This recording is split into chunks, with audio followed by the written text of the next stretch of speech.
Here we are. Let's get started on the Mohawk Trail. 3.5 miles to camp.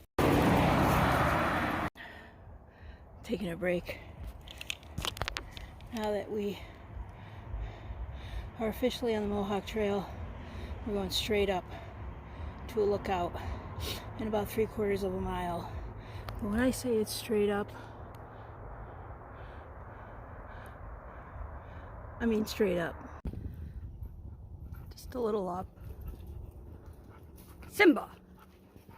We going up?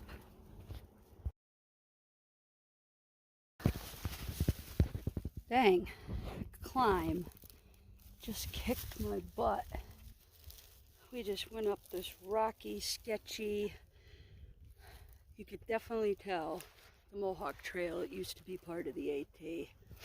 The dogs were struggling. Finn was really struggling. I had to take his pack off of him and carry it.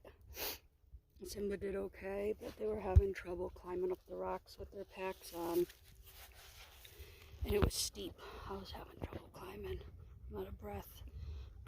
Laura's waiting for Sue. They're still back there. Hopefully the other side of this going down does not look like what we just came up, or that's going to be a little scary.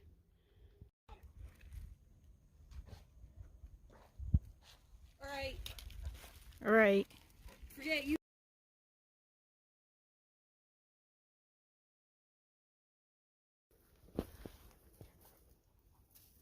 It's definitely used to be the AT.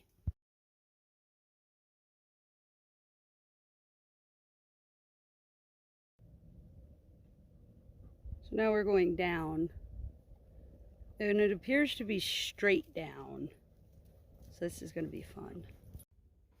Hey there, Future Sue here, editing this video. Just wanted to pop on here. So we did an overnight on the Mohawk Trail. The Mohawk Trail is 25 miles long, and it is actually half of the original Appalachian Trail in Connecticut. So when the Appalachian Trail was first cleared and blazed back in 1934 in the Connecticut section, this half of it is what is now the Mohawk Trail. It was rerouted to the other side of the Housatonic River in the 1980s, and we have done a bunch of miles on the Mohawk Trail, but we were just not prepared for this hike. I know I wasn't.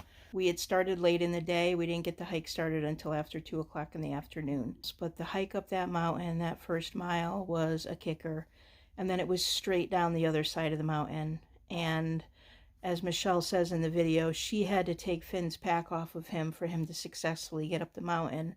Laura ended up actually carrying Finn's pack down the other side of the mountain because it was very steep going up, very steep going down.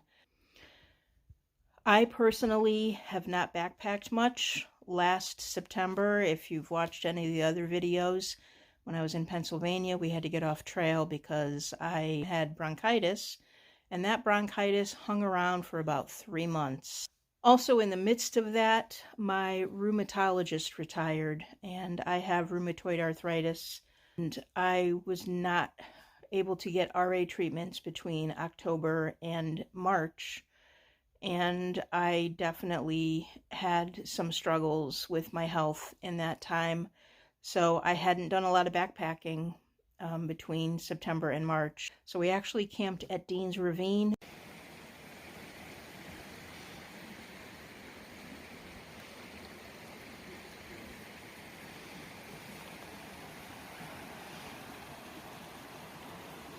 We were supposed to camp at the Wickwire Lean-To, and I just didn't have anything left in the tank after going up and over that mountain, so we had to stop for the night. Michelle and Laura are working on their 800-mile Blue Blaze Connecticut Challenge. I'm not working on that, so the next day they decided they were going to continue, and I decided that I didn't have another 9.5 miles in me. I stayed behind at Dean's Ravine Falls with the dogs.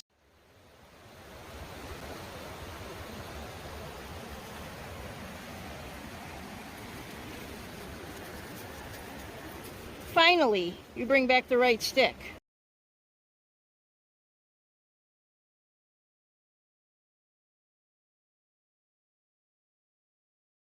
and they completed the 9.5 miles. It was very challenging. The trail. There were a lot of blowdowns on the trail. They actually met a trail maintainer who was actively cleaning up the trail. Hey, Mr. Porcupine.